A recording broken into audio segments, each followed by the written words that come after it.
It's only a kick, a jump, a block. It's only a serve. It's only a tackle, a run.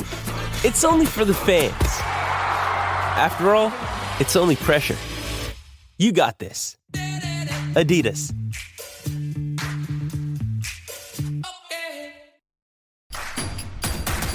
Introducing Royal Caribbean's newest ship, Icon of the Seas, the ultimate family vacation. The ultimate 6 slides, 8 neighborhoods, 0 compromise vacation.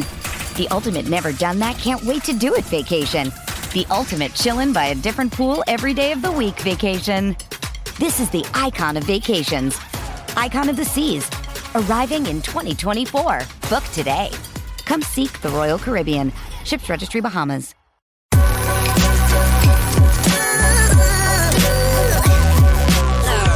The following is a presentation of the BellyUpSports Media Network. The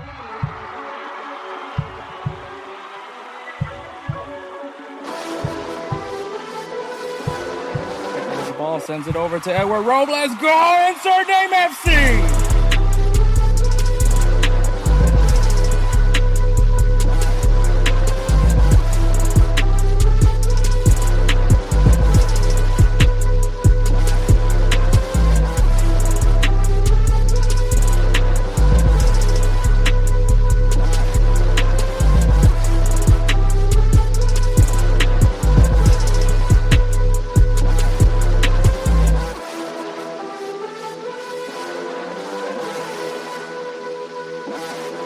Let's go, InsertName FC!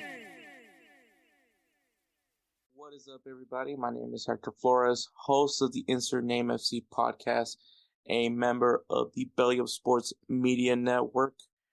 It's just me today. Obviously, you guys remember Edward is taking a sabbatical, so it is going to be a while before you see Edward on. I'm gonna try to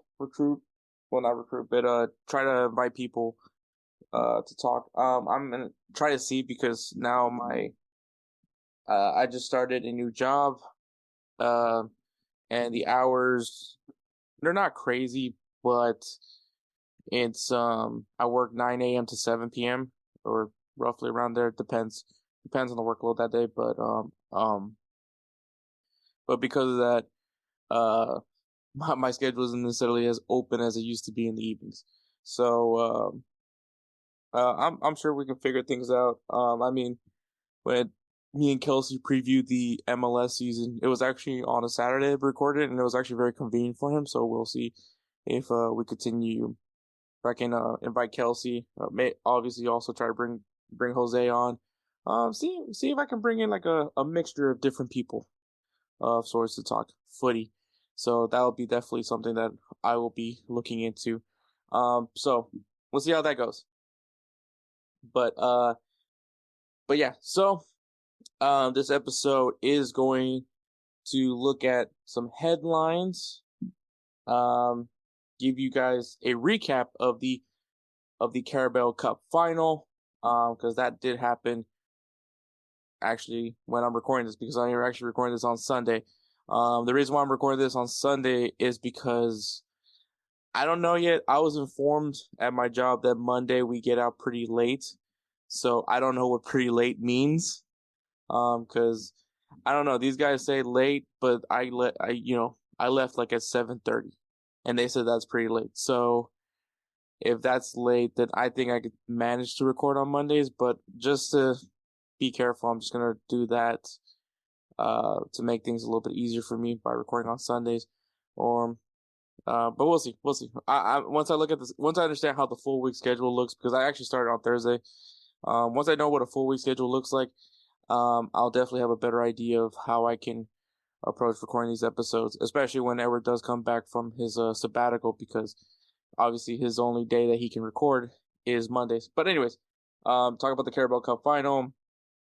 We're going to recap the playoffs over for the Europa League and look at the round of 16 that's coming up. It's going to be pretty exciting for that. For those of you guys that are going to want to know if we are going to talk about Europa Conference League, once again, we won't really cover it till we get to maybe to the semifinals, it's only because personally I'm just not familiar with most of the teams that are in the Europa Conference League. It's a very unique mixed bag. I am watching it, so don't think I'm not watching those matches, but I just don't want to like go in there talking about it when I'm not fully informed on it myself. So that's the only reason why. So but when we get to the semifinal, we will definitely cover them when we get there. Give you guys our players of the week. Edward still sends me his players of the week. So you don't worry about that. Give you guys some games to look forward to this coming weekend. And before when we recorded Edward's previous episode that we was in, which was obviously last episode, he did stay back. We did record one little bit, so we're actually gonna do Am I the Asshole? It's a segment that me and Edward actually have a lot of fun doing. I need to figure out how I'm gonna do this closing segment as well, because I don't want to always do my closing thoughts on every fucking episode, because that's just gonna be annoying. So I don't know. I think I don't know. I might feel like doing something, man. I feel like doing something. It might try to recruit some guys from BellyUpSports to see if they would want to come on to do a closing segment. Whether it's doing a 5-a-side draft, a 3-up, 3-down, or doing a reading of Am I the Asshole? Something like that. Maybe try to see if, or maybe come up some new closing topics, but something to like include the Belly Up family, so that way we can also promote BellyUpSports as well. But we'll see how that all goes. But all right, overreactions, headlines, Carabao Cup recap, Europa League.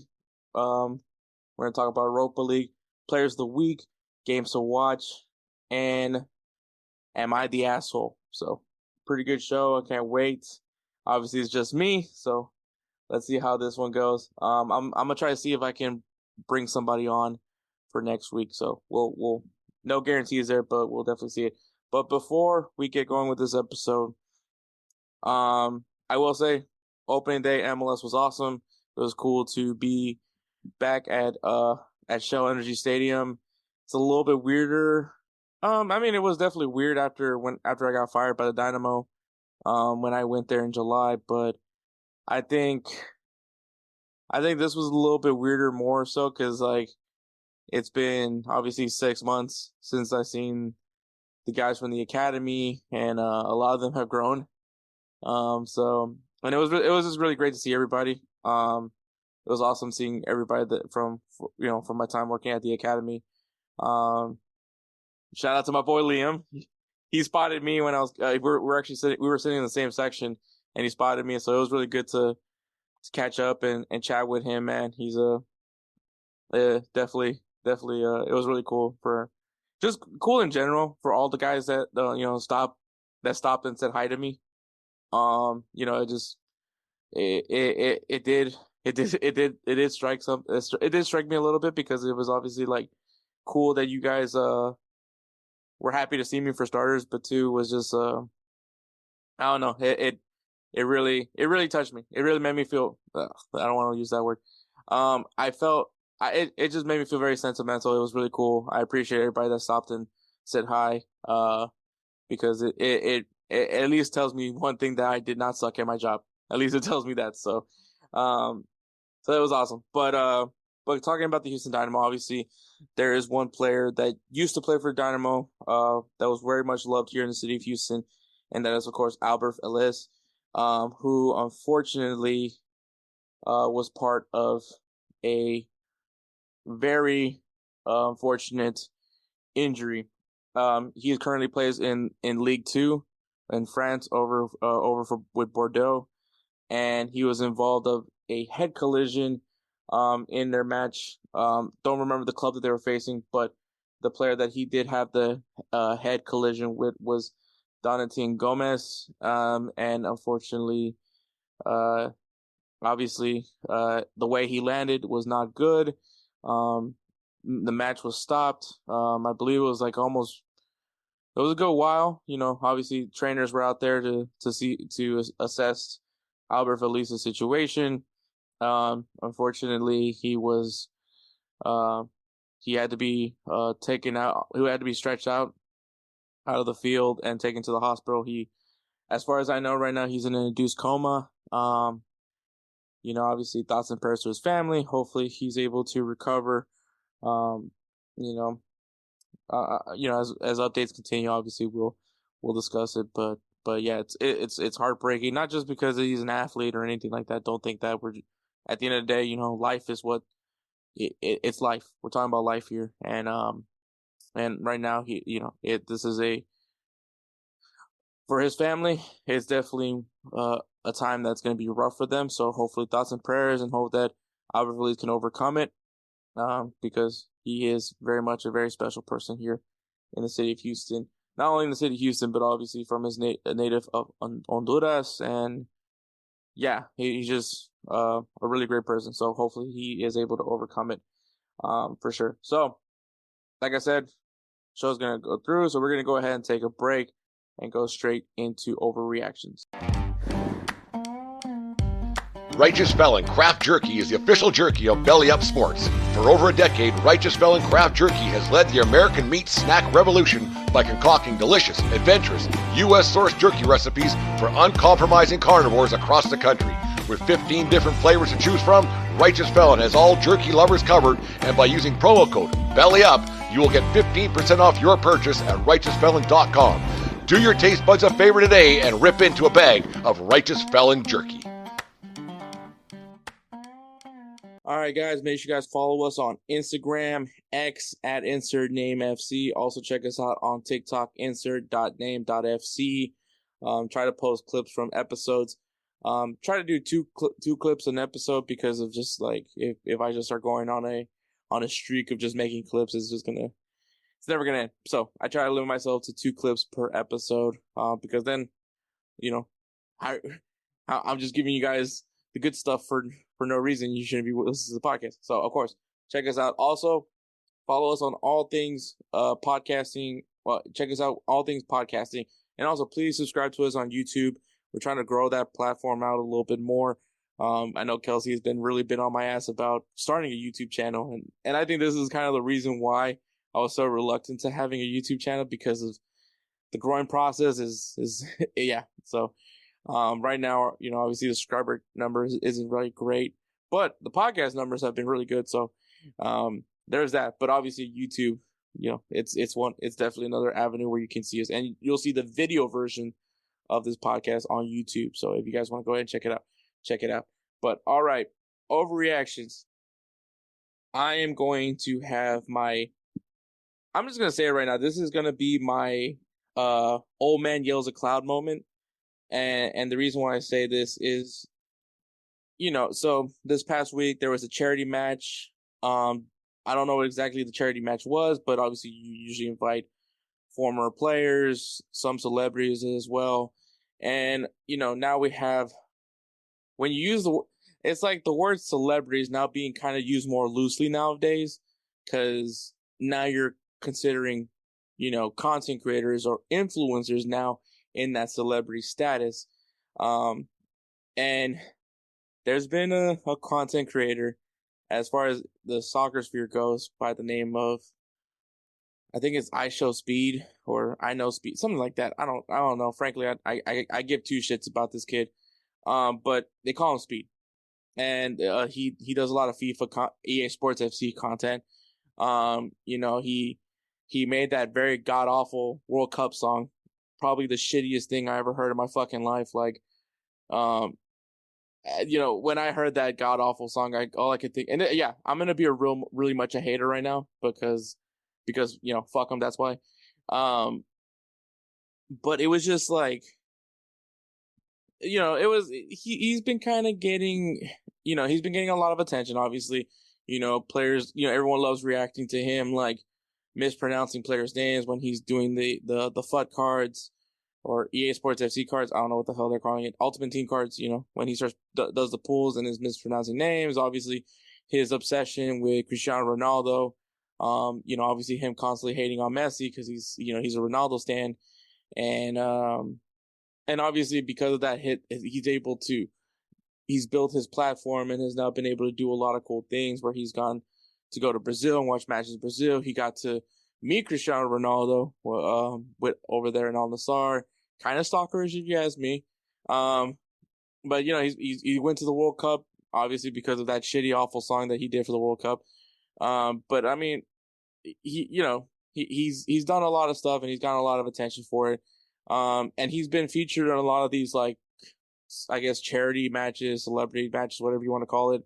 And there's a few other content creators, but like obviously they're not as big as this kid is. And he gets in, he's in the match and he does a lot of cringy shit. If you ask me, obviously he's talking to Arsene Wenger about tactics or whatever the hell they were talking about. Frankly, I can't tell you what he was talking about, but I think he was saying something about that he's never had a player, Arsene Wenger's never coached a player as fast as he is or some shit like that. And then freaking Eden Hazard like plated him, and I mean plated him an open shot at goal, and he just completely like fucked that up. And I'm not gonna sit here and tell y'all that I can make that shot because I mean you can ask Edward. I'm not a goal scorer by any means, but would I have made that shot? I don't think I would even be in a position to make that shot, to be honest with you.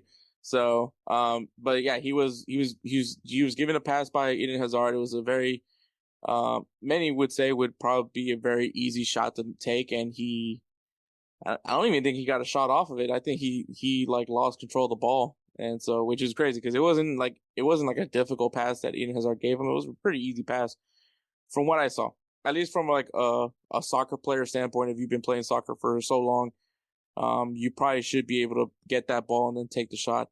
But yeah, so there was also that. But the part that probably was the most controversial of all things that he did in that charity match or whatever it was, is he slid tackled on Ricardo Kaká. And it's very egregious. It's very caused a lot of controversy. A lot of people were on his ass about it, and rightfully so. Cause one, we're talking about a charity or whatever the game was for, but obviously it's a bunch of former players and content creators and celebrities or whatever the hell it was. But, yeah, for him to do a slide tackle, and I mean, it was a very dangerous slide tackle because it was like, it was from behind, the way it landed on Kaká's leg it was like someone could have really got hurt. Luckily he didn't get all of Ricardo Kaká. So I mean, I think if the contact was more egregious, it could have probably been worse. But it's just a who gives a fuck game. Like, this game could have probably been 6-7 for all I care, because of the fact that it's not like supposed to be a serious match. So the fact that people are slide tackling on a match that isn't really serious is like, one, he's probably taking it more seriously than everybody else is. So that tells me a little bit about him. But, and I, like I said, I'm not trying to be a hater on Speed. I know that he's worked very hard to get what he's gotten now, all the attention and all the glamour that now he receives. But it's just like doing like things like these charity matches where it's supposed to be like former athletes and a mixture of celebrities. Like, it's like, and I get now that like influencers and content creators are now like a modern day celebrity. Like, celebrity isn't necessarily being a musical artist or being an actor or some sort of, or being an athlete. Like, being a celebrity now can now be an influencer, a Twitch streamer. Like, I get that that's where the world is now, but it's just like, I don't know, man. I think more and more, I just need to see less of Speed. I think, especially when I'm in like the soccer content game now, where all I see on my X and Instagram, especially from this game now, but like, whenever, you're covering soccer or football, depending on what side of the pond you live in, it's like, you just gotta see this kid you're gonna see this kid eventually as you're scrolling through content, as you're trying to find things to talk about. This kid pops up, and this may be me being a hater. This may be me, old man yells at cloud and all that, but I just need to see less of speed. The other soccer content creators I really have no issues with. It's just speed, bro. And I think it's just because it's like I know it's a shtick. I know 100% it's a shtick. I know there's no way in hell that this kid is for real. But it's like the fact that I got he just pops up everywhere. And then the worst part of it all is that this kid is somehow the face of soccer content, you're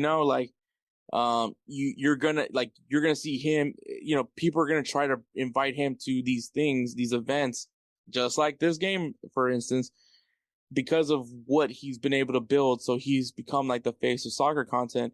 And it's mostly because of the fact that this guy can't pronounce countries, can't pronounce players' names. At least that's what my interpretation of him. Obviously I'm not someone that follows him on social media. I don't follow him on anything. I don't watch any of his streams or anything like that. But I've seen clips, right? So it's it is what it is. But I mean, like I said, I think for these charity matches, let's just stay with former players. When I watch a charity, and I don't even watch charity matches, but the things that I want to take away from charity matches is either A, this guy can still play, or B, holy shit, what happened to Nasri? So kind of those things. That's what I want to see more so than seeing some sort of content creator like Speed on it. And once again, I don't really watch these matches, but when this highlight is getting more attention than what's going, and we're in season, we're in season. There's matches going on in this season, and the thing that comes off is because Speed takes this very, very careless makes this careless decision to slide tackle Kaká, which and for him to be mad about getting a yellow card was probably also the dumbest thing, because it's you should have probably some would argue to get you a red card. So it was ridiculous. So maybe for charity matches, let's focus on just having former players there. That's all I gotta say for that one. But all right, headlines. So, as a matter of fact, as I'm talking about this right now, Inter Miami is currently playing the LA Galaxy. It's currently 0-0. I'm sure I'll give you guys updates as this recording continues. But me and Kelsey, when we were talking about Inter Miami, of other things, one of the things that we did mention was the roster compliance that Inter Miami needed to meet before the season started. We can tell y'all now that they did it. They somehow were able to meet the roster compliance for MLS. So you may question all you want about how they got it done, but at the end of the day, they got it done. They did sell Gregor for $3 million, which I believe which his salary was around 900,000 K. 900,000. I don't know why I said 900,000 K. Around 900,000. That was his salary. So they take his salary off the books, and then they bought out Quarantine Jean, or I'm guessing that's John. Quarantine Jean. They bought him out, so they got him off the books as well. And I guess somehow they were able to free up enough space to go ahead and bring in Federico Redondo, who is a promising Argentine player. There's a lot of excitement around him. I think he's supposed to be the next in line of Argentinian players, not the next Messi, but the next in line of Argentinian players that could possibly be those players that maybe play 1 year, 2 years in the MLS, and then makes that jump over to Europe and be one of those top players of the world, kind of thing. I think he's also a youth player for Argentina. So basically, this kid's next in line to be the next focal point for Argentina. Okay, maybe not focal point, but the next crucial player for Argentina. And so there's a lot of potential there. But everyone's kind of curious because his salary is pretty significant, and how does the freeing of the salary of Gregor and Jean be enough to include Redondo? Well, they found a loophole. Inter Miami did find a loophole, and that was because, if you guys remember, Facundo Farias did get hit with an injury, and I believe he is actually going to be out for the year. And because of him being out of the injury, his salary doesn't impact Inter Miami's salary cap. So because of that, basically Rendon's salary replaces Facundo Farias' salary. So that was the loophole. You guys can come at me if you want. Are they doing shicey stuff? Yes. I'm not going to sugarcoat it. I think they are. But hey, they met the requirements, and that's really all that matters if you're an Inter Miami fan. So there you go. And still no. But yeah, so Inter Miami is technically is able to play in MLS because they do meet the standards. But all right. So this is a name that we've been hearing for like a long time now about Jim Ratcliffe buying out the Glazers to have control of Manchester United. Now, there was also a battle with another person from Qatar trying to buy Manchester United as well. I think the issue with him was he wasn't able to, I guess, explain his funds, which I didn't think that was. I don't know. I guess I'm easily corrupted because, like, if the person has the money to buy the club, I might just say, all right, cool. Don't care how you got your money. Just you got the money. Like, as long as the check doesn't bounce, you're good. So at least that's what I thought. Apparently I'm wrong. But Jim Ratcliffe was able to get his purchase in. Now, he didn't fully purchase the club. That is not what happened. He actually purchased 25% of Manchester United, which I will say in American dollars is 1.6 billion, dollars, and he is able to have control of the club's operations. So that is the plan. I think I don't know if as we continue that he's going to be able to buy more stakes of it and maybe eventually buy out the Glazers. I can't tell you for that, but it seems that most people are happy with Ratcliffe, being that he is from Manchester. He actually grew up north of Manchester, I believe. I don't know the name of the town. I just know he is a Manchester native, or I won't say native. He grew up in Manchester. I don't want to say native because I don't want to be wrong on it, but he did grow up in Manchester. And he has proposed a 3-year plan. A 3-year plan because a 10-year plan would not pan out because the fans are not patient enough for a 10-year plan. But 3 years, more realistic, I guess. Now, I've said this plenty of times. I don't necessarily think it's the Glazers' fault for why Manchester United is where they are, because I've said it plenty of times. It's clear that there is not that, the spending. The spending is not an issue because Manchester United has gone and spent money for players. Whether the quality of the players is valid or not, they've been willing to go get the guys that the managers want. Whether they pan out or not, that's a whole other different discussion. But you cannot say that the reason why Manchester United is where they are is because of the Glazers. At least I don't think you can use that argument anymore. Y'all can come at me if you want, but that's where I feel. That's how from what I'm viewing, it is very difficult to blame it on the Glazers. I think there's a whole bunch of other issues. I think personally, at this point, it is because people are so dead set on looking at the Manchester United of old. And trust me, I think it's impossible not to think about the Manchester United of old. Obviously, the glory years of Manchester United, which is the Sir Alex Ferguson era. But I think the issue is that everyone's like, oh, this is how we used to do it, so it clearly works. And it's like, the reality of it is everybody else has evolved. And I mean, the reason why I know that's something to mention is because even though, as much as I roasted the Cristiano Ronaldo interview with that guy, I forgot his name, so uncensored. What's the name of that guy? Ronaldo interview guy. Like, whoa, this is great podcasting. Just me Google searching. the guy that he interviews a lot with. Piers Morgan. There we go.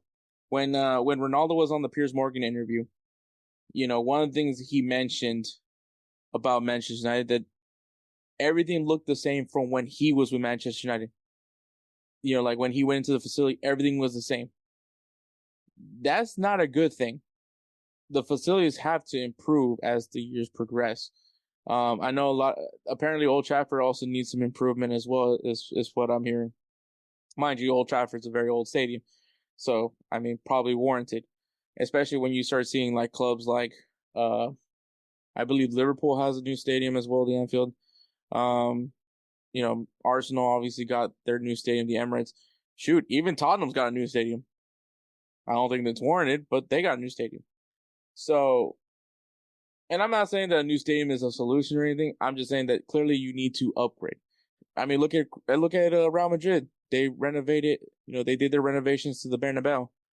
So you can always renovate your stadium, even your old stadiums. Like, you can always renovate them. It's not necessarily a crazy take to say, but so part of his 3-year plan is also renovating Old Trafford, which I believe he's actually hired on Gary Neville. Because from what is it Gary Neville? I think it's Gary Neville. Yeah, this is gonna be a great episode. Just me googling shit as I go. Okay, yeah, Gary Neville. So the thing is about Gary Neville that as obviously everybody knows him as the pundit, the one that's always spoke his opinion and all that shit. Blah blah blah. He's also really good with real estate. At least that's what I'm learning as I was researching about this, is that he's been doing some pretty good things with real estate. He has a hotel that's over there in Manchester, and I believe he also owns like an academy over there also in Manchester. So the man knows real estate. So he is joining forces with Gary Neville to help renovate Old Trafford, because the two options are either you build a new stadium, which is obviously what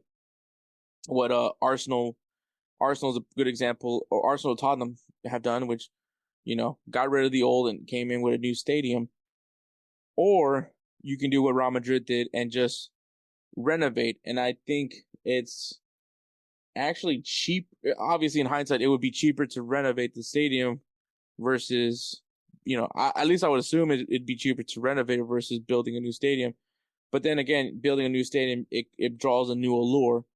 But I think the significance of Old Trafford, it would be, I think especially if your job is to kind of gain the love for Manchester United fans,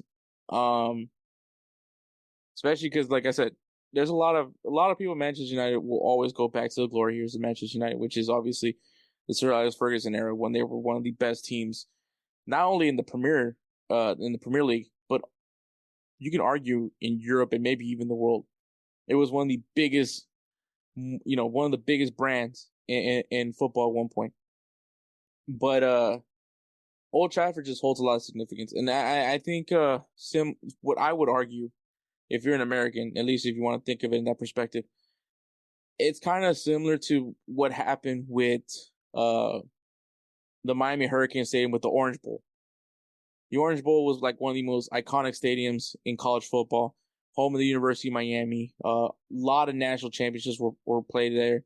A lot of big moments of University of Miami's time came from there. And obviously it's always going to be a money issue, right? Money is always going to be the thing. So the university, and then obviously also it didn't help that the University of Miami started not being the University of Miami, and so it ended up losing its argument to why keeping the Orange Bowl, which is why they tore the Orange Bowl down and they built the Marlins Stadium. I think that's what happened. And then now they play over where the Miami Dolphins, their stadium, which is Hard Rock Cafe. I think that's still what it's called. But that where they now play where the Miami Dolphins play, and it's not bad, but at the same time, it's just like, it's not a bad idea to play in a professional stadium, but it just sucks when you don't have a large crowd. and because it just looks depressing as hell. So, and I think, like, obviously, I think what hurt Miami, and I don't think this is the same situation as Manchester United by any means, but I think what hurt Miami was obviously the team started falling apart. Like, it wasn't the same team from the 80s. It wasn't the same team from the early 2000s where they were just dominant. They were still producing talent. They were still, still as one of the most respected brands in college football. And it's still looked at as that job that you want to fix, that you want to bring back the University of Miami, which now, as I'm saying this, I know a few episodes ago, me and Kelsey and Edward, we were talking about it, and I was comparing the University of Miami to Barcelona, but actually, I think Manchester United might be the best Miami, well, obviously UM, but, even, you flip Manchester United, if you flip the acronym together, it's the University of Miami. So, so there we are. So, I mean, I guess you could say very similar to what their situation is. It's a team that has a rich history of winning titles and developing some of the best players that the world of that sport has ever seen. Icons, when you think of Manchester United, you think of David Beckham, George Best, Cantona, Cristiano Ronaldo. When you think of University of Miami, you think of Ed Reed, Ray Lewis, Alonzo Highsmith, Highsmith, Andre Johnson. I'm just saying that just because I'm a Texans fan. But, those names are there, and it's like iconic histories. The only thing that's different in these two scenarios is that Miami gets rid of their stadium. Manchester United, I think you're in a situation where you should just keep your stadium and continue building from it and renovate it. And I think that's probably the cheaper option anyways, which, I mean, maybe we're talking about 0.6 billion, but still, I mean, and then if you're talking about a 3-year plan, if you're Ratcliffe and you're talking about a 3-year plan, renovating the stadium is probably going to help more towards that 3-year plan than it is for building a new stadium. But there's also some other things that they did. They hired Omar Beretta, who was with Manchester City, and they have brought him in to Manchester United to be their CEO. I mean, I think we've seen this everywhere, man, right? When, especially for a lot of teams, like, you try to pick out people that work in successful businesses, or in sports, you try to get people from successful teams, bring them in so they can try to fix the culture there as well. Because also the other thing with Manchester United, this is also a culture. You got to fix the culture there. I think, like I keep mentioning, they're just hung up on the past. You cannot be hung up on the past anymore. You got to move on. You got to evolve your game. And I think that is a very important thing, because obviously, I know people are going to say what they want about Manchester City, and I agree with you. If it wasn't for the money, will we still be talking about Manchester City? Probably not. But obviously, clearly, they're doing something right, because it's not just that they're buying players, which they are, but it's also, they're able to get a Phil Foden. I mean, Palmer, even though he's now with Chelsea, was with Manchester City. I still think Manchester City missed out on that one, and you still have Lewis. So clearly, they're doing something right on both ends, but when it comes to buying players and also developing players through their academy system. So, Omar Beretta, which I can't tell you what a CEO does. I know they're like they run the company in some sort. But I don't know how this involves with football, is what I'm saying. But for the football side, from what I know, they're also trying to work on possibly poaching Dan Ashworth from Newcastle United to be the director of football for Manchester United. There's been some controversy behind that, but I mean, if Ratcliffe can do it, if he's going to try to bring in the best possible team to achieve this 3-year plan, because you need to bring the best minds possible, the best football minds, to make this job done right. And I think if he feels Dan Ashworth is his guy, I can't tell you. I don't know what Newcastle has done besides getting money. But like, I don't know what Newcastle has done enough to say, I want guys from that culture, is what I'm saying. There's also, the question behind Ten Hag. what do you do with Ten Hag? Like, is he staying with you or is he not? Now, aside from this past weekend where they lost to Fulham, they've had a pretty good stretch of games where they've been performing pretty well. Obviously, the injury of Højlund kind of hurt them a little bit. Not a little bit. I mean, they lost. But, but there's still pressure on Ten Hag. Despite of how the recent form has been, the hell? People liking my stories? Okay. I need to not touch my phone. All right. The pressure is on Ten Hag. Like, is he the guy that fits to your 3-year plan? Is he or is he not? And if he is, then you keep running the course. But if he's not, you got to bring in your manager. And I think Ratcliffe is considering those options. And he's considering his top priority being Julian Nagelsmann, which I have nothing against this move by any means. As a matter of fact, I do think that Bayern Munich should have probably kept Nagelsmann. I seriously do not know what was the logic behind sacking him. I don't know if he was, I believe he was sacked. Let me see. Because I believe he was sacked, but I don't know. I know a lot of people, especially when me and Jose, when I dropped the reel, or clip or whatever the hell you want to call it of talking about, Bayern Munich, when they were struggling, Julian Nagelsmann,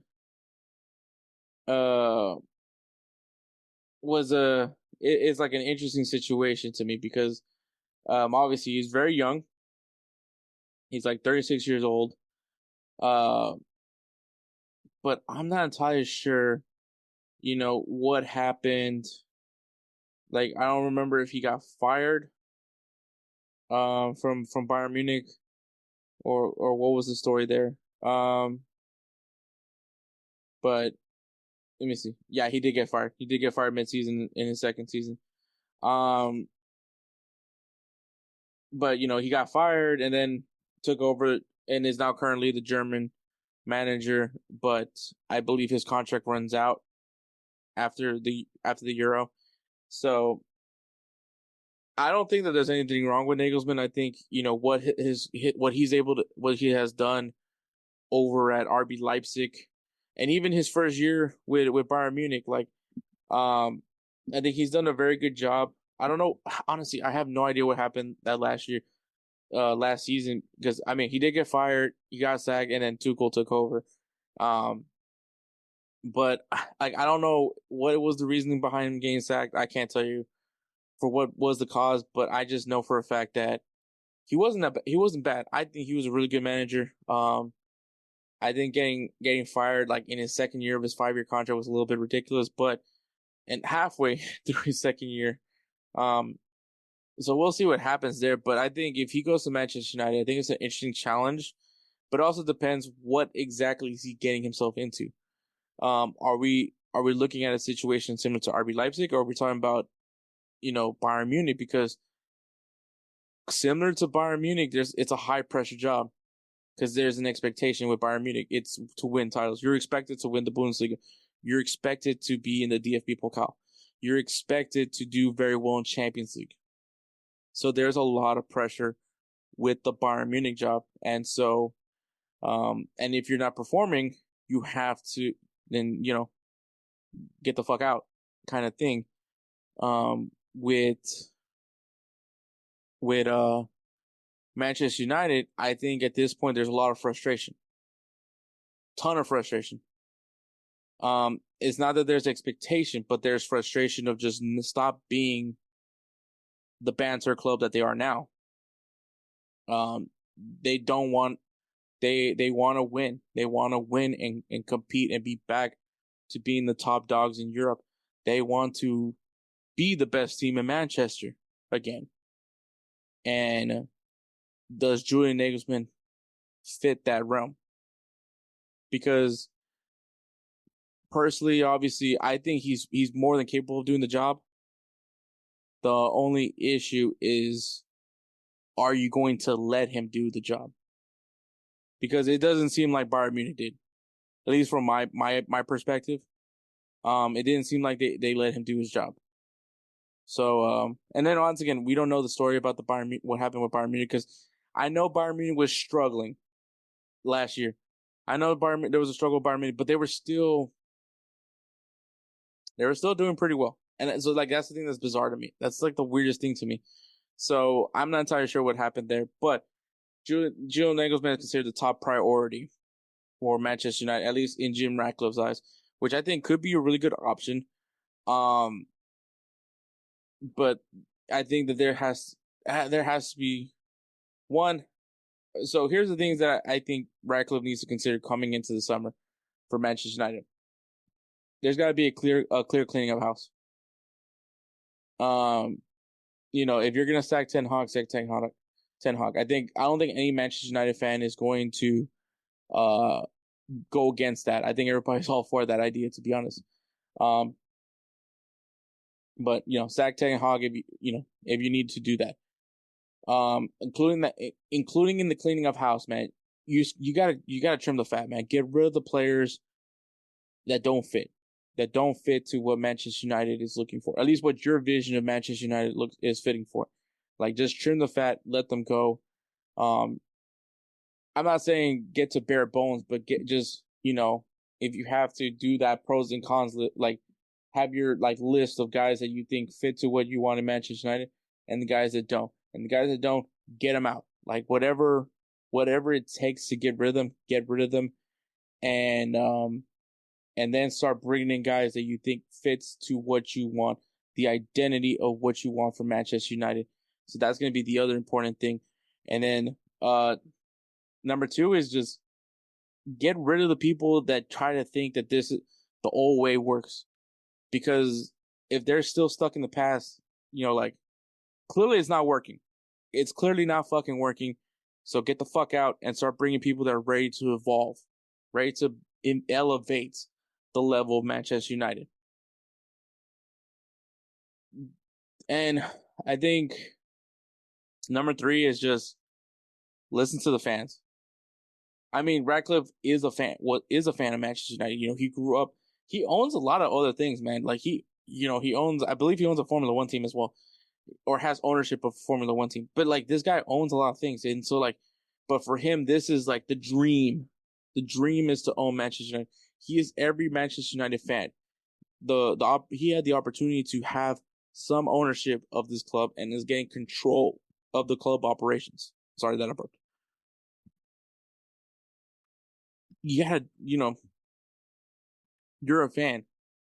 Listen to your fans. Not listen to them completely, but I mean, what is causing the frustration? Hear them out and see what you can do to fix it. I mean, you're already, obviously the other thing is the stadium. They're trying to fix that up. So listen to your fans, see what they want, because at the end of the day, that's also who matters in this discussion. So lots of things that needs to be done for Manchester United. It's going to be very interesting to see what Ratcliffe does and what throughout the years in this 3-year plan happens, because I'm very much intrigued if there's going to be a buyout. If as he progresses, he increases his stake in the club to the point where the Glazers are officially bought out. Now, as someone who doesn't think that it's on the ownership where Manchester United is where they are, I think there's a lot of factors as to why this club has not been the same club from what I recall.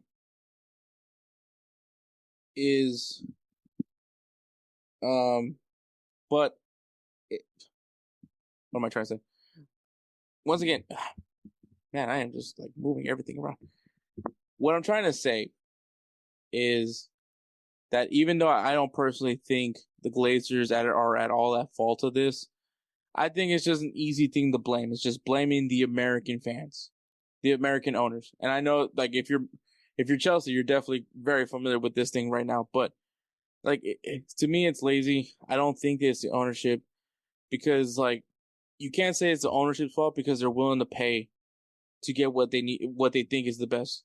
Because before everyone feels the way they feel about Ten Hag right now, Ten Hag was a very attractive option for manager. Say what you want, but he was an appealing option. Say what you want of Bruno Fernandes, Fernandes, however you want to say it. But he was an appealing option. Say what you want about getting Casemiro. Casemiro, everyone was like, great guy, winner mentality. Same thing with Varane. Same thing, even with Anthony. A lot of people wanted Anthony. So don't, you guys wanted Jadon Sancho. You wanted to bring him back to England. Like, don't say that none of you guys wanted those moves. Because I know for a fact there was a lot of fans that wanted those moves to happen. Now, did they pan out? That's a whole other discussion. That, to me, is a managerial problem. To me, that says more about Ten Hag than it does anything else. Because it was clear that they wanted these players. They were willing to pay for these players. And the fact that these guys kind of just stuck and nothing happened from Jadon Sancho was supposed to be, the best thing since sliced bread in Manchester United. And nothing came from it. So I do think that Ten Hag definitely needs to leave. Now, going back to the Glazer blaming, like I said, I don't think it's the Glazers' fault. But for the sanctity of the Glazers, maybe get bought out. Let it be Ratcliffe's problem. But we'll see. We'll see. I'm intrigued by the story. I can't wait to hear more about this story. But I can't wait to see more. And then the last headline is Thomas Tuchel. Thomas Tuchel at Bayern Munich has been obviously he comes in midway last year, after Bayern Munich for some odd reason sacked Julian Nagelsmann, and then they bring in Tuchel, and it wasn't the sexiest ways to win the Bundesliga title, but they still won the Bundesliga title. And a lot of people think that this is like the thing is with me is I'm not entirely sure if Bayern Munich is bad. And the reason why I say that is because I personally think that the Bundesliga is somehow getting better. But because hear me out. Bayer Leverkusen, was usually a pretty sturdy club, pretty solid club. I don't think anybody would say anything really bad about Bayer Leverkusen aside from the fact that they were in the Bundesliga and it's just going to be dominated by Bayern Munich. Because let's be honest, Bayer Leverkusen, there's a lot of players that came out of that club. Heung-min Son came from there. Is it Kai Havertz? Yeah, Kai Havertz. So, just know there's been names. There's been names that have come out of Bayer Leverkusen. So I feel like they've been a really sturdy club. Obviously, now you brought in Xabi Alonso, and he changes the mentality of the club. Like now it's the way that Bayer Leverkusen has been playing has just been amazing football. I've been definitely enjoying every match of Leverkusen. And even then, Borussia Dortmund, I think kind of not from what we usually expect, but still there. RB Leipzig, I think, not as strong as they were before, but still a pretty valid team. Still a team that does develop players pretty well. Same thing with Borussia Dortmund. I think now we're seeing more teams not doing what they usually do and letting Bayern Munich just buy their best players. Not just get their best managers. I think that's what it is. I think more so that's what it is. I think they're just tired of it and knowing hey, man, if we keep these guys, we can do something. And I also think Bayern Munich may be a little bit dated now, at least in my opinion.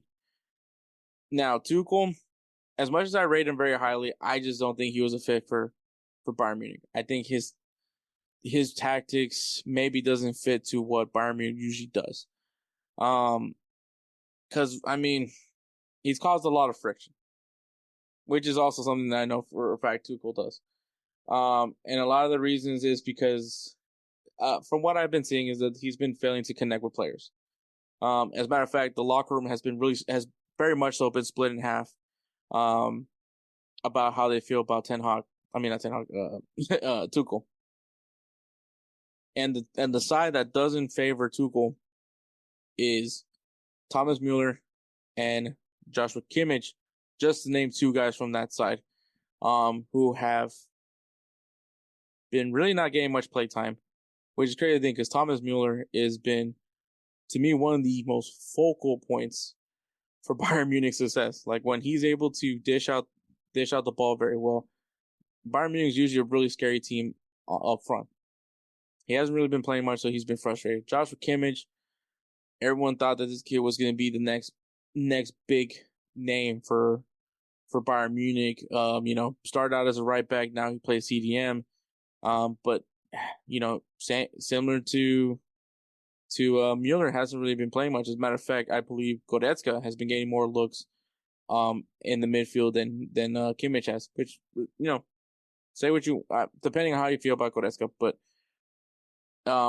I mean, this is kind of something similar that Tuchel had at Chelsea as well. Was an issue was just like some guys were frustrated that they just weren't getting played, and then you have on the other side Harry Kane, weirdly enough, and Manuel Neuer are on the side that are fine with Tuchel.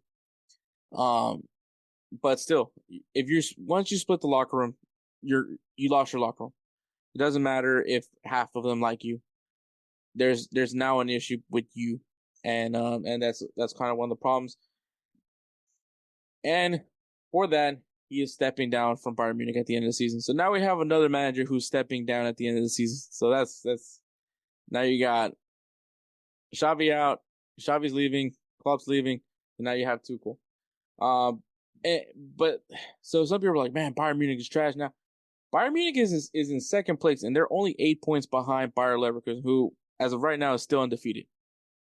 The thing is, Bayern Munich is in a situation where they have to win matches. They did just beat Leipzig 2-1, but they also had a few embarrassing losses this year, including the Bayer Leverkusen loss.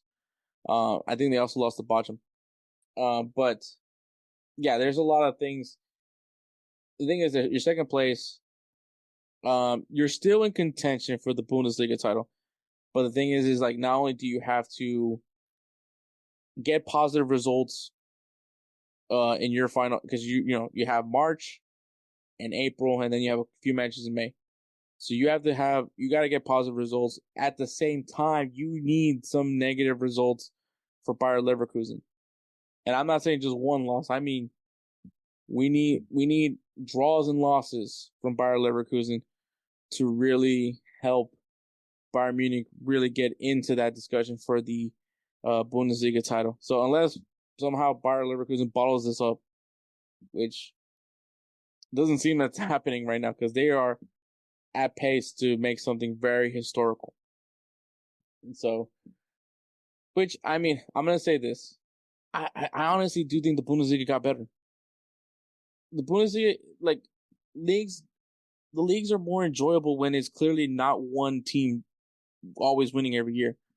If anything, the best thing to happen for the Bundesliga is Bayern Munich not winning. Because, and I think you can say that for the Serie A. Serie A now looks like a very good league. Because now it's not just Juventus now. Now you have AC Milan, Inter Milan, Napoli. Maybe not so much Napoli this year, but Napoli, Juventus that are doing very well. Lazio's even had some really good matches. It's competitive, which is awesome, which is perfect. And so now in the Bundesliga, if you make the league competitive, people are going to like the Bundesliga. Like, I will say one of the things that does make it not very appealing, even though I can watch any Bundesliga match and enjoy it because I love the quality that the Bundesliga has. But I know for a fact that people that aren't necessarily invested in the Bundesliga, if you watch one Bundesliga match, you probably think it sucks because it's only one team that's good because that's your initial impression, especially if you have a bias towards it.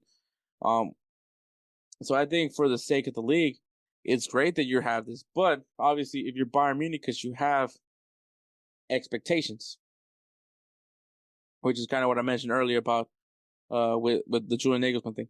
There's expectations with Bayern Munich. You're supposed to win your league. You're supposed to win the Pokal, which they got eliminated very early in the Pokal. You're supposed to compete for Champions League, and I believe they actually lost to Lazio. I'm gonna pull my phone again to verify this, but I do believe Lazio beat Bayern Munich, because I think that's who they're facing off in Champions League. This is great podcasting always. Yeah, so right now they have a 1-0 advantage on Bayern Munich, and there's a red card also for Bayern Munich. So not a great situation going into a second leg, but it's still Champions League. Anything can happen. But my point being is with Bayern Munich, there's expectations. You have to perform. You have to compete. You are the best team in Germany. You're supposed to get the best players of Germany. You're supposed to be able to, compete year in, year out. Like, when you think of Bayern Munich, you think of success. And this year, I think we saw the signs last season. And I think now we're kind of seeing that this team is not going to be the same Bayern Munich for multiple years. Like that streak of winning, back to back Bundesliga titles. I don't think it's going to be that same team, which, if you're an outsider, is a great thing, because now this league becomes open. Now this league becomes enjoyable to watch. Now it's worth covering, and not just me laughing at Edward every time that he thinks Borussia Dortmund really has a shot at winning the title, because now it is possible. We need this for the league to be marketable. But if you're Bayern Munich, it makes you not marketable. But I would say, though, a positive for Bayern Munich, if the league gets better, you get better, because now you have to compete, which makes you sharper also in Champions League. So I think if all this comes in to go be very positive. Now there's rumors of a replacement for Thomas Tuchel. Xabi Alonso is a big name. I know Jurgen Klopp was dropped, but let's face it, that man is going to take a sabbatical. He is going to be out for at least a season before he takes another job. I know Zinedine Zidane was also another name that was mentioned for Bayern Munich. These are great names. I mean, honestly, if I'm Bayern Munich, I might try to bring back Hansi Flick. That's just me. But Bayern Munich is in a situation where I don't think it's a bad one. I don't think it's rough, because they still have the resources that they have. They still have a very good locker room, in my opinion. Like, that's still a very good locker room. You might lose some players. I mean, that happens. You're going to lose players, but I'm sure you're still going to gain players. So I think it's not far from over for Bayern Munich, but I do think that the competition has been elevated in the Bundesliga, and that is a very good thing. Now for Thomas Tuchel, who knows what's going to happen with him? But the rumors are that he's actually interested in the Manchester United job. I don't think he's getting the Manchester United job. But he is very much interested in a Premier League move. So who knows what that could be. Once again, I still rate Thomas Tuchel. I think he's still a very good manager. So we'll see what happens with him. There's a lot of managers that I think are very interesting to see where they're gonna land, come next season. So I'm very interested in seeing that. But those are the headlines, man. We're gonna take a break, and then we'll get going with the recap of the Carabao Cup. Hey guys, this is Hector from the InsertName FC podcast, here to tell you guys about Canada Dips. It is a great tasting, superior alternative to traditional dip, using CBD in a way that is radical, enjoyable, and effective. It comes in 5 core flavors: wintergreen, mint, citrus, mango, and American spice. Canada Dip CBD is the new evolution in dip, allowing guys to enjoy great, long-lasting taste without the downsides. If you guys want to go ahead and try them out, use the code BellyUp20 at CanadipCBD.com. Once again, BellyUp20 at CanadipCBD.com, and you'll get yourself 20% off your purchase. Thank you again for Canadips for being a great partner of Belly Up Sports.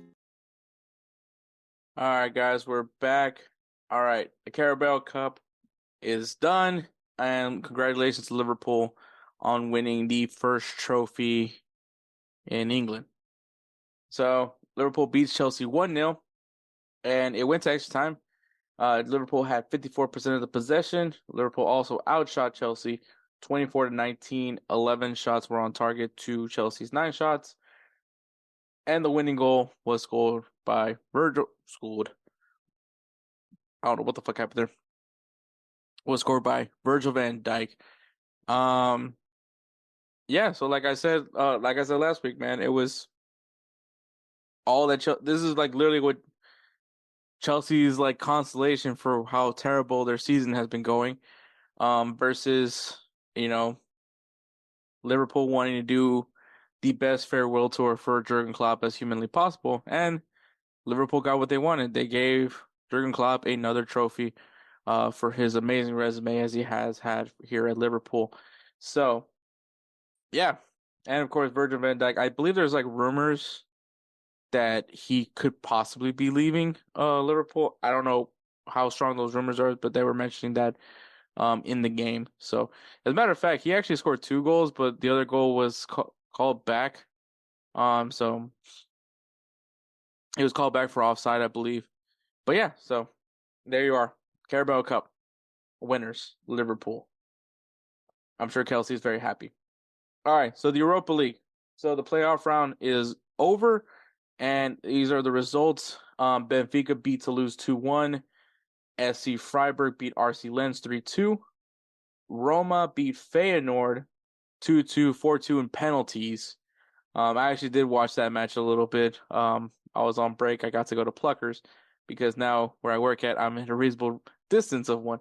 But yeah, so I got to see a little bit about that game.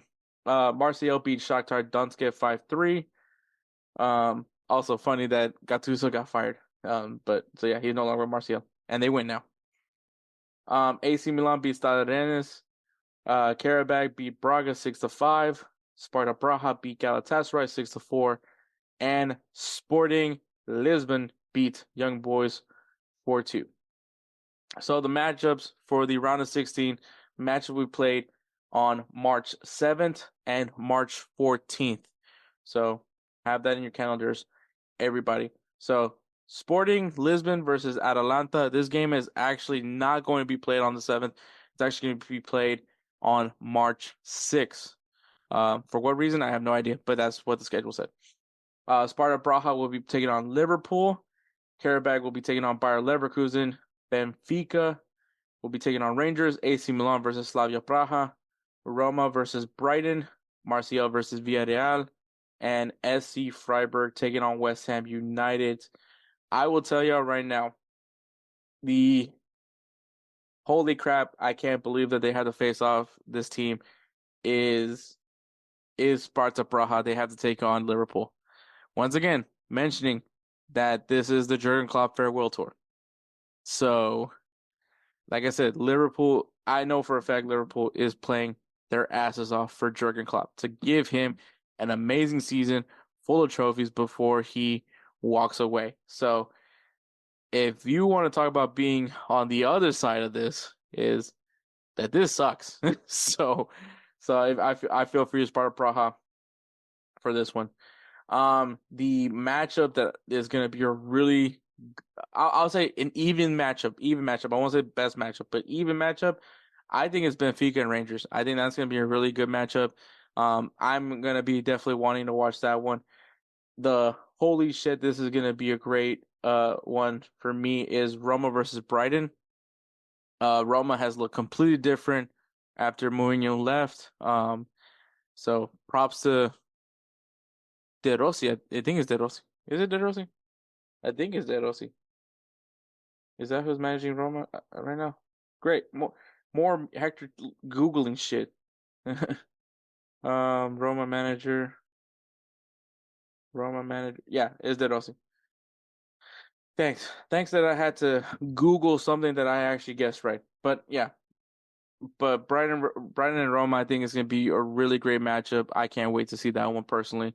I think let's get your popcorn ready because it's going to be a good one. So if I had to make a prediction, Sporting Praha versus Atlanta, I'm gonna say Sporting. Give me Sporting. Sparta Praha, Liverpool, Karabakh and Bayer Leverkusen. Easy. Benfica and Rangers. I'm gonna give it to Benfica. I'm gonna give it to Benfica over Rangers. AC Milan versus Slavia Praha. AC Milan. Roma and Brighton. I'm gonna say Brighton. Marseille versus Villarreal. Give me Villarreal. SC Freiburg and West Ham United. Give me West Ham United. So those are my predictions for the round of 16 of the Europa League. Players of the Week. Players of the Week is brought to you by SeatGeek. SeatGeek is an awesome app, website, ticketing site for all things sports, concerts, events, anything that needs a ticket. It's probably going to be there aside from movie theaters. The thing that's so awesome is that it has a very easy system on grading your seat. Now, if it is green, it's basic color system. If it's green, it means that this is a great deal. Go ahead and purchase. If it's red, that means keep looking. You'll find something better. So, if you guys want now a little bit more better, then great. If you guys use the code BellyUpSports on checkout for your first purchase at SeatGeek.com, BellyUpSports, that's the code. You'll save $20 off your first purchase. So once again, use the code BellyUpSports and you'll save yourself $20 off your first purchase at SeatGeek.com. But yeah, players of the week. Edwards player of the week is Dusan Vlahovic, who scored 2 goals in Juventus' 3-2 win against Frosinone. Also, shout out to Weston McKennie, who also gave him some assists. He did separate his shoulder, I believe, in that game as well. But yeah, what a performance by McKennie. Hopefully he gets better. And my player of the week is Harry Kane, awkwardly, who scored 2 goals in Bayern Munich's 2-1 win against RB Leipzig. They're still got to play, man. They still got to compete. They still got to win matches if they want even a shot at winning the Bundesliga title. So, aside from Bayer Leverkusen also needing to bottle at some point. But congratulations to Dusan Vlahovic and congratulations to Harry Kane for being our players of the week. Once again, check out SeatGeek.com. Use that code BellyUpSports at checkout and save yourself $20 off your first purchase at SeatGeek. So, that we're gonna go. We're not taking a break. We're gonna finish this through. We got some games to watch this weekend. We have the Women's Gold Cup quarterfinals. If you guys haven't been watching them, it's been great. It's been awesome. Unfortunately, it's not been looking great for El Salvador. Because yeah. But because they lost their first match of the group round. They lost 6-0 to Canada, and then they lost 2-0 to Costa Rica today. So their last match will be against Paraguay. But aside from that, man, El Salvador's women's team, dude, they're freaking phenomenal. USA, man, if you guys remember, one of the first stories we ever talked about was Olivia Moultrie. I believe that's her name. Let me see. Let me see. This is just great podcasting for me. Just always great podcasting for me. Let me see. Damn it. Great podcasting, guys. Great podcasting. Always doing great podcasting here. I guess I'm wrong on this one. I thought she was on the team. I thought she was. Huh, that's weird. Let me see. I thought. Is she? Wow, that's crazy. She's 18 years old now. I thought she played. I thought she was playing in the Gold Cup.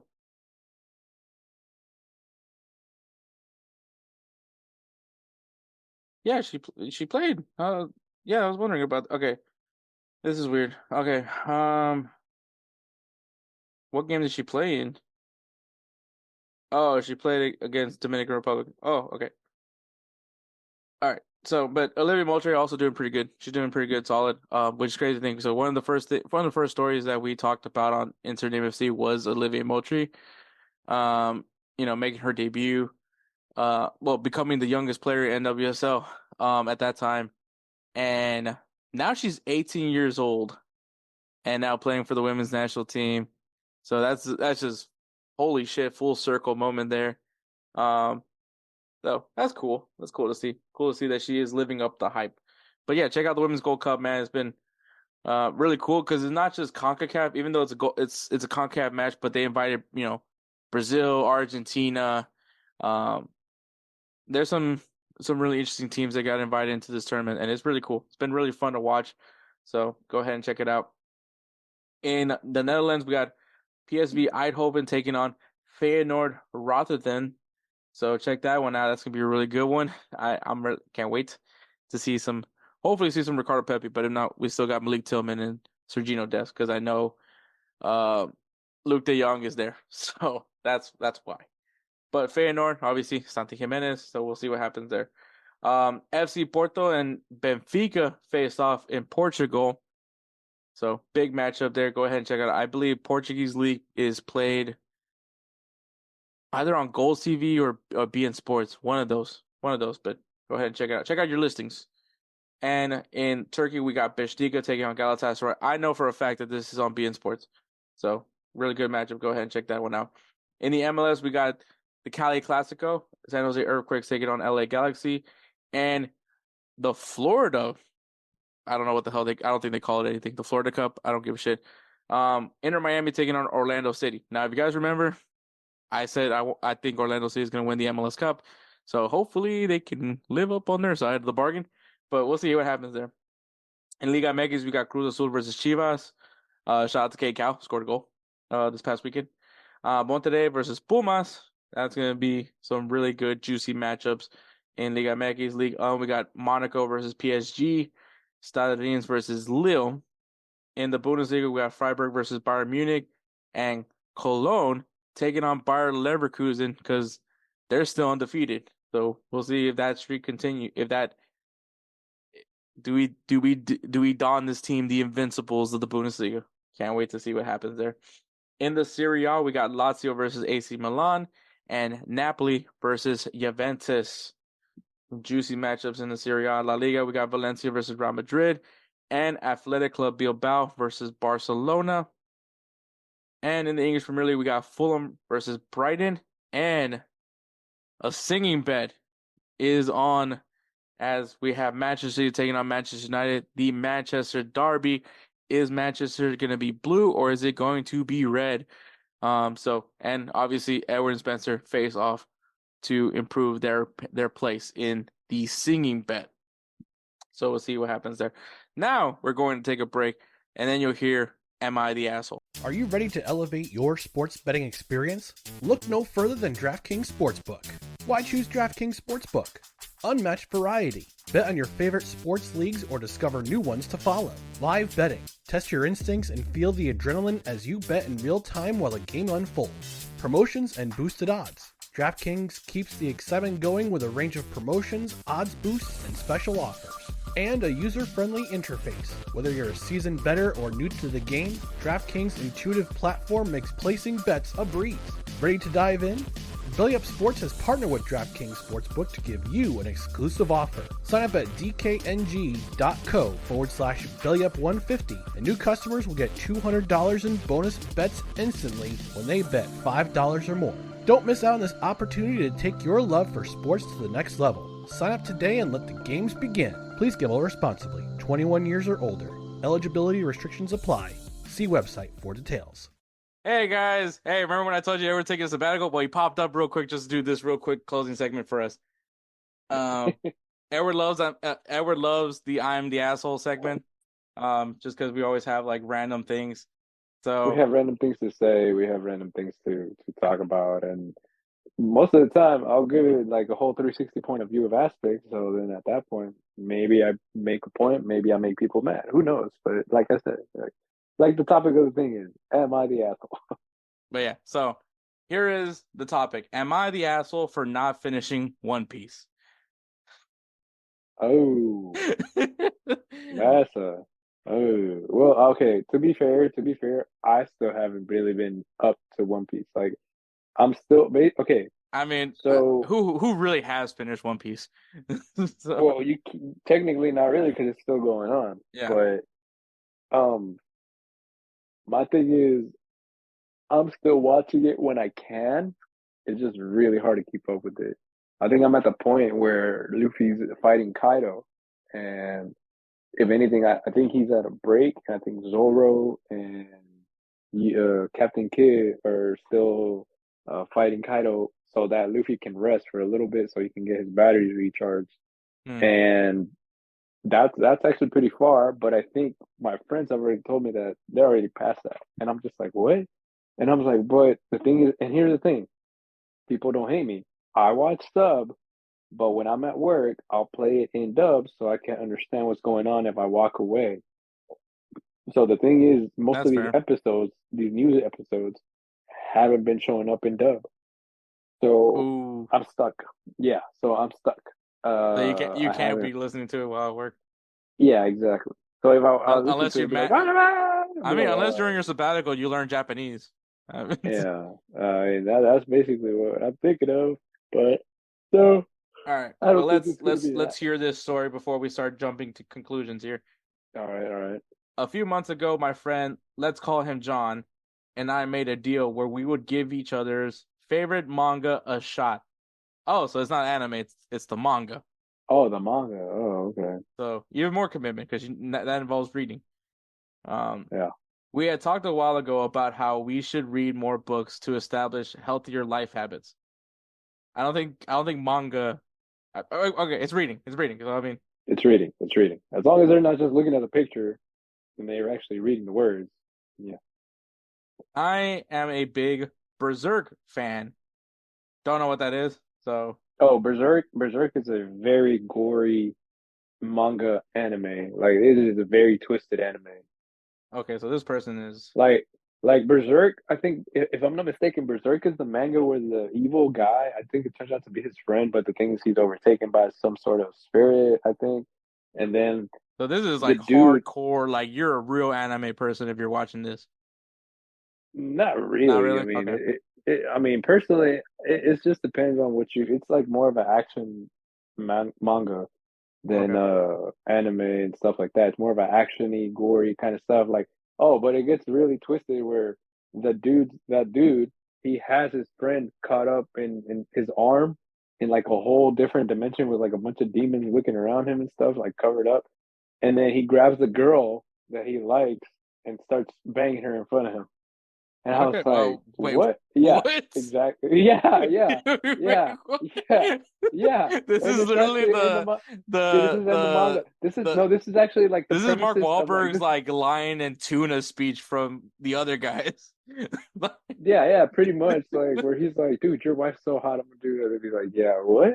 Like, no, okay, but that's what happens in the manga and what happens in the anime. The thing is, it takes a long time for that buildup to happen.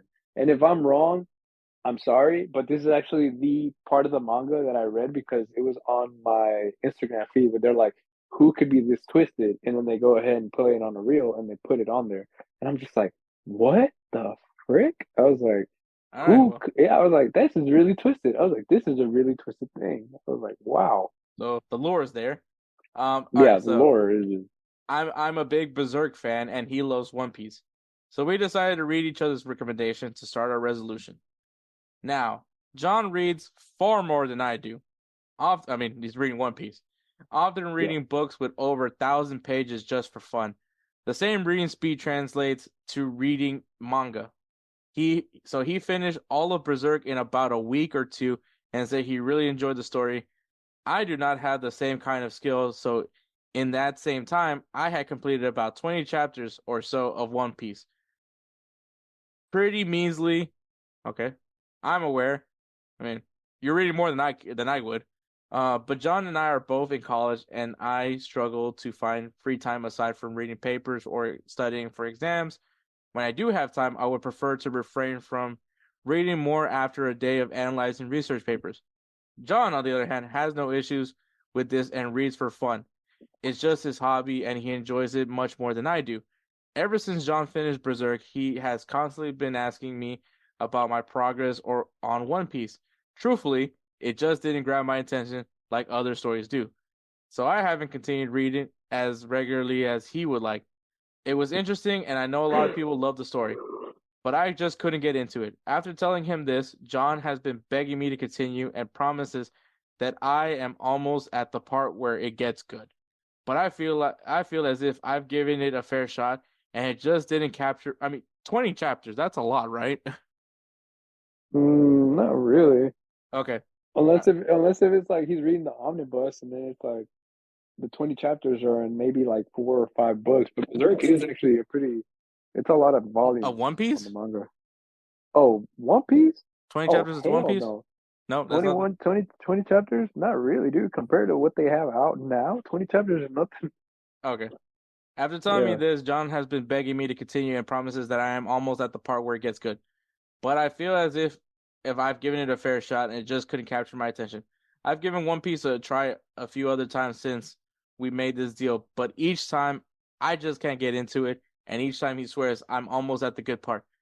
Every time we talk about this, he always says, I finished Berserk and we had a deal. Why can't you just keep reading One Piece? I realize we had a deal and I might be the asshole for not continuing like we agreed, but I feel immediate by the amount of chapters and the story was not my cup of tea. So I have no real motivation to continue other than our agreement. Am I the asshole? All right, so because I'm not a manga guy, but I will say this.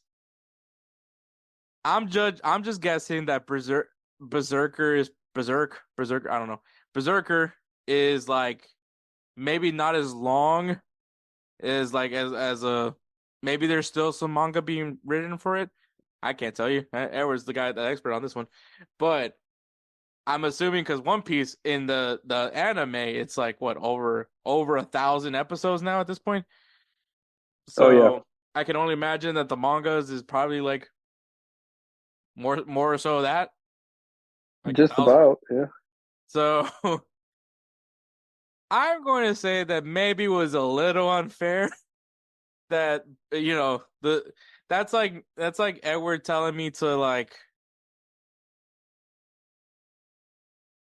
I don't really know. Okay, it's like me trying to tell Edward to watch Grey's Anatomy while I'm gonna watch Breaking Bad. No, bro, hell no. Like dude, trust me. I've tried watching Grey's Anatomy. My lord, I think the most I've gotten was I don't know, man. Yeah, like it's just not fair because it's like those seasons are a lot longer and Breaking Bad is only like a few, so like it's already not fair. Yep. And also the story drags out. There's too much drama, and on the other side, a guy's making crystal meth. So you tell me which one's cooler. Yep. So I feel like maybe it wasn't necessarily a even trade off, if that makes any sense, Edward. But also, this guy clearly is really good at reading, and clearly you're not. Which is your whole point was to read more. And I mean, 20 chapters. Apparently, that's not a lot. So I don't necessarily think anybody here is really an asshole. Maybe okay. I will say the guy is probably the friend is probably is an asshole because like, I feel like if you should have picked a manga that's probably like almost at the same time length as the other one is, as Berserk is, but that's just me. Yeah. So I will say I say not the asshole. Yeah. I agree with you. He's not an asshole. I mean, as much as I wanna say like, oh, like he's an asshole for so and so, I don't think so. I don't think he's an asshole. Even also, and I'm was there like a moment where he couldn't say like, hey, dude, this seems a lot longer than the one I'm giving you? I mean, dude, the thing is when you're in the anime and the manga, you already know. You already know that it's longer. You already know One Piece is hella longer. That's like common knowledge, right? That like One Piece is like Yep. very long. Oh yeah, 100%.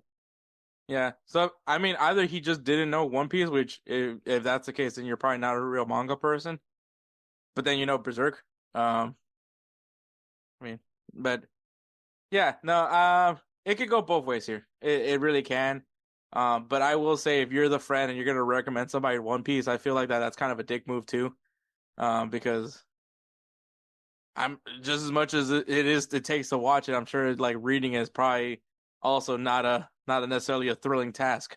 Yeah. So which I'm sure I know a lot of people that love One Piece. I know that everyone says it's a very enjoyable anime. I don't know many people that read the manga, but uh, I mean, if you guys want to like prove Edward used to get a subscription to Shonen Jump, Yeah. which used to be like just this big book of just all these mangas. I'm sure that doesn't exist anymore. It's still there. No, I'm sure you still have those books, but I'm just saying like I don't Oh think no, they. no. I'm saying they exist. I don't have the books anymore. Oh, the subscription service is still a The thing. subscription service is still available, but now you can actually get it digital. Oh, okay. Yeah. So yeah, because I remember Edward used to get like Shonen Jump like sent to his house, and that's how he would like read all these mangas. But yeah, Yep. so I knew about One Piece. I just never watched. I never cared to watch it. Also, I'm not really an anime person. I like some animes, but once again, Edward knows I don't necessarily deem myself as an anime person. But yeah, you're just not the ass. If anything, the guy is also an asshole. Also, like you can't keep telling them like you're gonna get to the good part. You know, like Not it's like especially there. yeah, Especially, I mean, thing is, One Piece has a lot of good parts. To be honest, but you just have to be into it. yeah. So and then also like if you could tell your friend's not into it, you probably should just back away, just back off of it, and just like move on from that whole thing.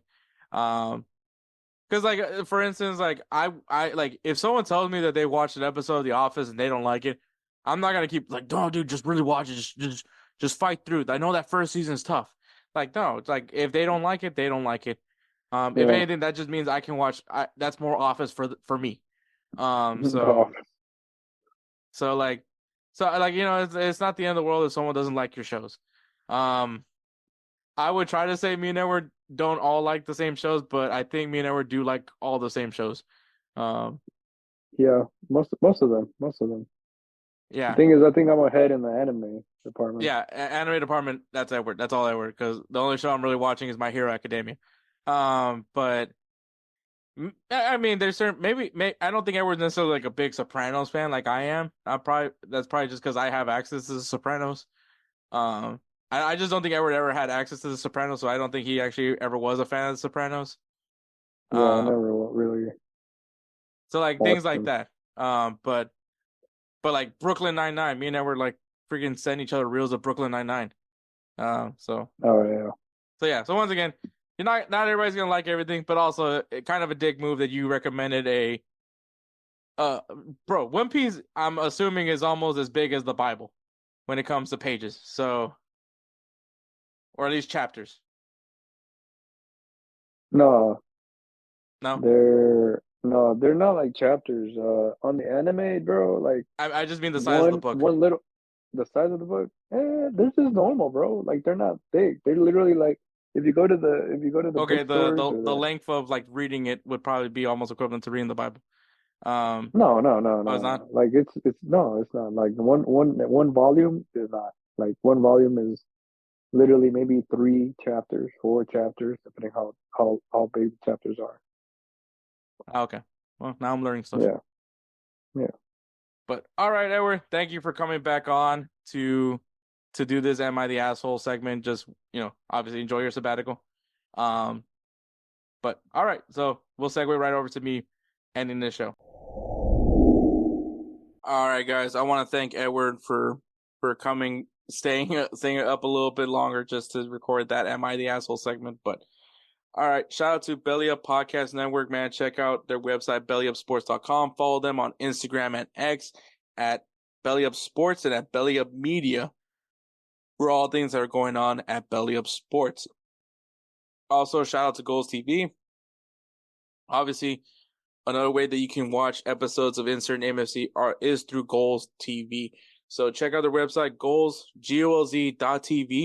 Follow them on Instagram at golz.tv, golz.tv, or on the X at golz_TV. So go ahead and check them out. Lots of great content, man. If you guys go ahead and check out GolzTV, man. GolzTV is a streaming service. I don't know what you want to call it, but it is the Hulu of soccer content, man. Anything that you could think of that's here, US-based soccer, you're going to find it, whether it's a specific MLS team, USL. If you want to see us, InsertName FC on there, go ahead and check it out. You'll also find me on some of their content, Yanks of the Round Table, Wake Up MLS. You will see me there as well, among some other great content creators. So go ahead and check out GolzTV. It is free to subscribe right now, so go ahead and check it out because it is blowing up and it has been amazing to be part of their journey. Of course, shout out to the namesake of the Roosevelt Spencer's Player of the Year Award, Roosevelt Spencer. He is the guy that makes the beats, the intros, the outros. He unfortunately has to improve our singing voices when we do these singing beds, or he inspires you guys when you hear him sing either Peso Pluma or some Rick Astley. So we appreciate Spencer. He always works really hard for us, man. So if you guys need beat work, whether you're trying to get into music yourself as a musician or music maker, because apparently people don't know what a musician is, or you're trying to create a podcast or you have a YouTube channel, well, go hit up Spencer, man. Check him out on his Instagram. That Guy Dope. Once again, That Guy Dope, just how it's spelled. And shoot him a message and tell him, hey, I need some beats. And he'll take great care of you like he always do with us. So thank you so much, Spencer. Thank you so much for everybody, man. Thank you for listening to episode 164. Catch me next week for episode 165, which, I mean, there's going to be something to talk about. So I can't wait. So check us next week. Take care, guys.